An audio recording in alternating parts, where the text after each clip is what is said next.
আমাৰ যিসকল গৃহিণী আছে তেখেতসকলে কি কৰে? ৰাতিপুৱা শুই উঠিলে, ঘৰৰ কাম কৰিলে, পূজা পাঠ কৰিলে, ব্ৰেকফাষ্ট বনালে, নিজৰ স্বামীক কামলৈ পঠিয়ালে, নিজৰ সন্তানক স্কুললৈ পঠিয়ালে, চব কাম শেষ কৰিলে। যদি নিজৰ সন্তানে খোৱা প্লেটখনত কিবা এৰি থৈ গ'ল, তাৰ অকণমান খালে। স্বামীয়ে যদি এৰি থৈ গ'ল, তাৰ অকণমান খালে। হয়তো সেইখিনি খোৱাৰ পিছত মন নগ'ল আৰু একো নাখালে, বা যদি নোখোৱাকৈ থাকিল, সকলো কাম শেষ কৰি ৰাতিপুৱাৰ ব্ৰেকফাষ্ট বুলি যিটো কয়, এইটো খাই 11টা, 11:30 বজাত, যিটো শৰীৰৰ কাৰণে অত্যন্ত অপকাৰী। আৰু নিজৰ খোৱাৰ ক্ষেত্ৰত কেতিয়াও ভালকৈ খোৱাৰ কথা কেতিয়াও নাভাবে।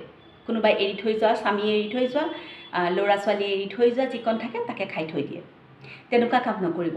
মনত ৰাখিব, এগৰাকী গৃহিণী যদি সুস্থ হৈ নাথাকে, তেনেহ'লে গোটেই ঘৰখন বেমেজালি হয়। গতিকে গৃহিণীসকলে সুস্থ হৈ থাকিবই লাগিব, সেইকাৰণে সুষম খাদ্য খাবই লাগিব। গতিকে সকলোকে সময়মতে খুৱাওক আৰু নিজেও সময়মতে খাওক।